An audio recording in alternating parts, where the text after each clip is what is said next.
నిర్మల్ జిల్లాలోని దేవరకోట శ్రీ లక్ష్మీ వెంకటేశ్వర స్వామి ఆలయాన్ని శ్రీ త్రిదండి రామాంజనేయ స్వామి దర్శించుకున్నారు. ఈ సందర్భంగా ఆలయంలో ప్రత్యేక పూజలు క్షీరాభిషేకం చేశారు.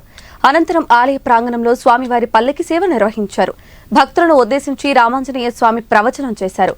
ప్రతిరోజు ఆలయాన్ని భక్తుల విధిగా సందర్శించాలని సూచించారు.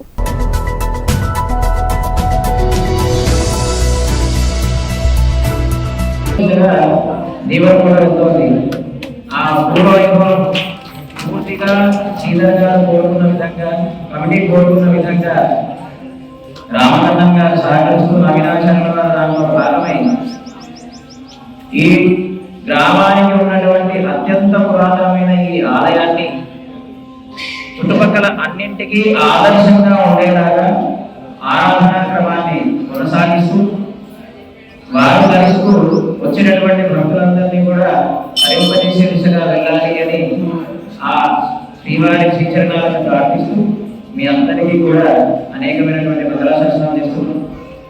ఇంతవరకు మనకి రామవాడు రాలేదు అనేటువంటి వ్యక్తులే కానీ ఇప్పుడు వచ్చేది కనుక మనందరం కూడా సనాతన మార్గంలో నడుస్తూ భగవదారాధనతో ఆ రాముల వారిని నడిచిన మార్గం చూపిన మార్గంలో నడుస్తూ ఆ శ్రీనివాసుని కృప చేత ఆయుర ఆరోగ్యాలతో ఆనందంగా ఉన్నాం. అలా ఉండే సామర్థ్యాన్ని ఆ స్వామివారి వరకు ప్రసాదించాలి అని ప్రార్థిస్తూ మీ అందరికీ మంగళాశాసనాలు